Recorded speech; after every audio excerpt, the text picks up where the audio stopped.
ഐതിഹ്യമാല അധ്യായം 8. വില്വമംഗലത്ത് സ്വാമിയാർ.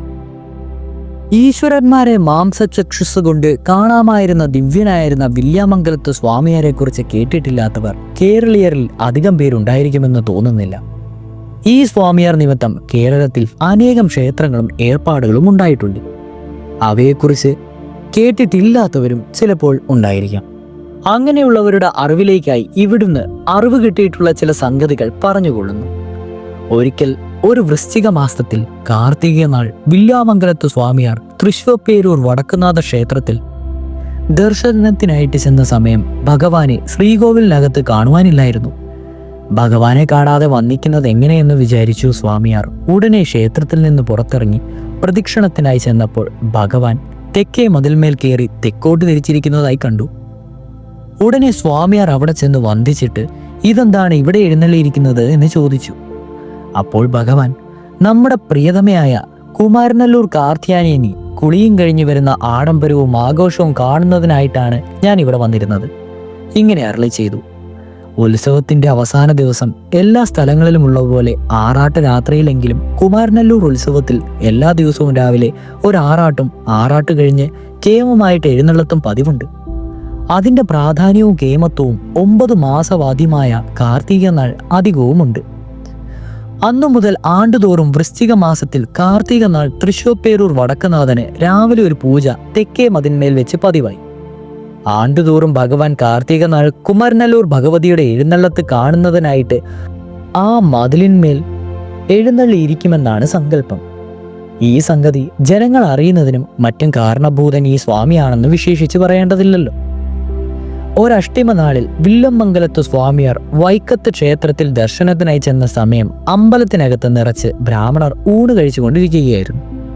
എങ്കിലും സ്വാമിയാർ അകത്ത് കിടന്ന് നടയിൽ ചെന്നപ്പോൾ ഭഗവാനെ ശ്രീകോവിലിനകത്ത് കാണുവാനില്ല. ഇതെന്താണ് ഇങ്ങനെ വരുവാനെന്ന് വിചാരിച്ചുകൊണ്ട് സ്വാമിയാർ അമ്പലത്തിലെല്ലാം സൂക്ഷിച്ചു നോക്കിയപ്പോൾ ഭഗവാൻ ഒരു വൃദ്ധ ബ്രാഹ്മണന്റെ വേഷമായിട്ട് വടക്കേ ചുറ്റമ്പലത്തിൽ ഒരു തൂണിന്റെ ചുവട്ടിലിരുന്ന് സദ്യ ഉണ്ണുന്നതായി കണ്ടു. ഭഗവാൻ വേഷപ്രച്ഛന്നനായിരുന്നുവെങ്കിലും സ്വാമിയാർ ദിവ്യനായിരുന്നതുകൊണ്ട് കണ്ട മാത്രയിൽ തന്നെ അദ്ദേഹത്തിന് മനസ്സിലായി. ഉടനെ സ്വാമിയാർ അവിടെ ചെന്ന് ഭഗവാനെ വന്ദിക്കുകയും വിവരം ജനങ്ങളെ ധരിപ്പിക്കുകയും ചെയ്തു.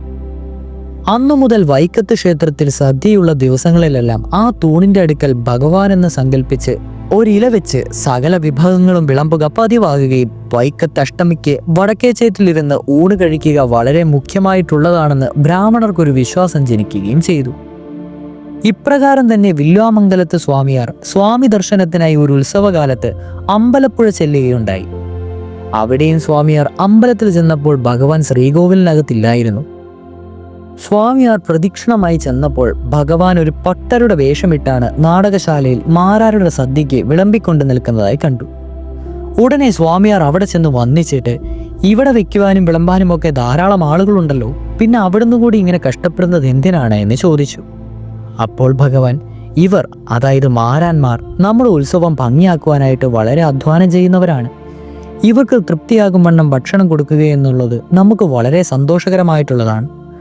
ആണ്ടുതോറും ഇവരുടെ സദ്യയ്ക്ക് വിളമ്പുവാൻ നാം കൂടെ വരിക പതിവുണ്ട് എന്നരുളി ചെയ്തു.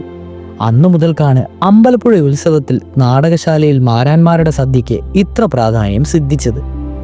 മാരാന്മാരുടെ സദ്യ സമയത്ത് ഭഗവാൻ അവിടെ എഴുന്നള്ളുന്നത് കൊണ്ട് തന്നെയാണ് ഇപ്പോഴുമുള്ള വിശ്വാസം. ഇങ്ങനെ വില്വമംഗലത്ത് സ്വാമിയാരെ സംബന്ധിച്ച് അനേകം കഥകളുണ്ട്. തിരുവനന്തപുരം, തിരുവാർപ്പ് മുതലായ ക്ഷേത്രങ്ങൾ ഉണ്ടാകുവാനുള്ള കാരണം തന്നെ വില്വമംഗലത്ത് സ്വാമിയാരാണെന്ന് അവിടിവിടങ്ങളിലെ സ്ഥലപുരാണങ്ങൾ കൊണ്ട് പ്രസിദ്ധമാണല്ലോ. ചേർത്തല കാർത്യാനിയും വില്വമംഗലത്ത് സ്വാമിയാരുടെയും പ്രതിഷ്ഠയാണെന്ന് കേട്ടിരിക്കുന്നത്. ഒരിക്കൽ സ്വാമിയാർ എവിടെയോ പോകുന്നതിനായി കരമാർഗം ചേർത്തല വഴി പുറപ്പെട്ടു. അങ്ങനെ പോകുമ്പോൾ അവിടുന്ന് ഒരു വനപ്രദേശത്തേക്ക് 7 കന്യകമാർ കുളിച്ചുകൊണ്ടിരിക്കുന്നതായി കണ്ടു.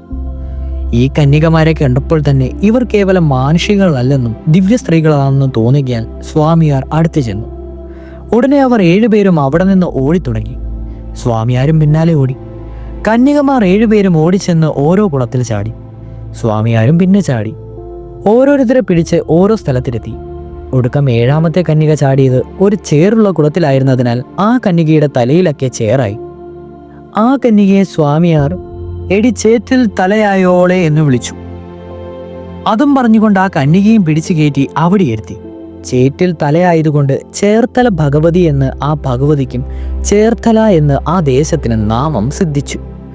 ഇങ്ങനെ ചേർത്തല വില്വാമംഗലത്ത് സ്വാമിയാരാൽ പ്രതിഷ്ഠിക്കപ്പെട്ട 7 ഭഗവതികൾ ഉണ്ടായിത്തീരുകയും ചെയ്തു.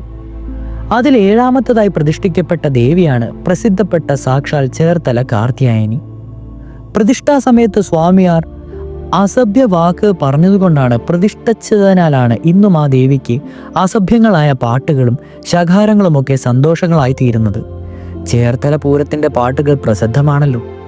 ഇങ്ങനെ വില്വമംഗലത്ത് സ്വാമിയാരുടെ അത്ഭുത കർമ്മങ്ങളും അദ്ദേഹത്തെ സംബന്ധിച്ച കഥകളും വളരെയുണ്ട്. ഇവയെല്ലാം വാസ്തവത്തിൽ നടന്നവയാണെങ്കിൽ ഈ കഥകൾക്കെല്ലാം വിഷയീഭൂതനായ സ്വാമിയാർ ഒരാൾ തന്നെയാണല്ലോ. അനേകം വില്വാമംഗലത്ത് സ്വാമിയന്മാരുണ്ടായിരുന്നു എന്നും അഥവാ ഒരാൾ തന്നെ ആയിരുന്നുവെന്നുവെങ്കിലും അദ്ദേഹത്തിന്റെ ജീവിതകാലം ഒരു മനുഷ്യായുഷ്കാലത്തിൽ വളരെ കൂടുതലായിരുന്നു എന്നും വിചാരിക്കേണ്ടതിരിക്കുന്നു. എന്തെന്നാൽ തിരുവനന്തപുരം, തിരുവാർപ്പ്, ഏറ്റുമാനൂർ, ചേർത്തല മുതലായ സ്ഥലങ്ങളിൽ അനേകം ക്ഷേത്രങ്ങൾ ഉണ്ടായിരിക്കുന്നതിന് കാരണഭൂതൻ ഈ ഒരു സ്വാമിയാർ തന്നെ ആയിരിക്കണമെങ്കിൽ ഈ ക്ഷേത്രങ്ങളെല്ലാം ഉണ്ടായ കാലങ്ങൾക്ക് ഏറിയാൽ ഒരു 100 കൊല്ലത്തിലധികം അന്തരം വരാൻ പാടില്ലല്ലോ. അപ്രകാരം തന്നെ തുഞ്ചത്തെഴുത്തച്ഛൻ, തലക്കുളർത്തൂർ ഭട്ടതിരി മുതലായ അനേകം മഹാന്മാരുടെ കാലത്തെയും വില്വാമംഗലത്ത് സ്വാമിയാരും ഉണ്ടായിരുന്നതായി അനേകം കഥകളുണ്ട്. ഇവയും വാസ്തവമായിരിക്കണമെങ്കിൽ ഈ മഹാന്മാരുടെ ജീവിതകാലവും ഏകദേശം ഒന്നായിരിക്കുമല്ലോ. ചരിത്രപ്രകാരം കാലങ്ങൾക്ക് വളരെ അന്തരമുള്ളതായിട്ടാണ് കാണുന്നത്. ഇതിന്റെ വാസ്തവം അറിവുള്ളവർ വല്ല പത്രവും മുഖേനയും പ്രസ്താവിച്ചാൽ കൊള്ളാം. ഇതോടുകൂടി അധ്യായം 8 അവസാനിക്കുകയായി. അടുത്ത അധ്യായം കാക്കശ്ശേരി ഭട്ടതിരിയുടെയാണ്. തുടരും.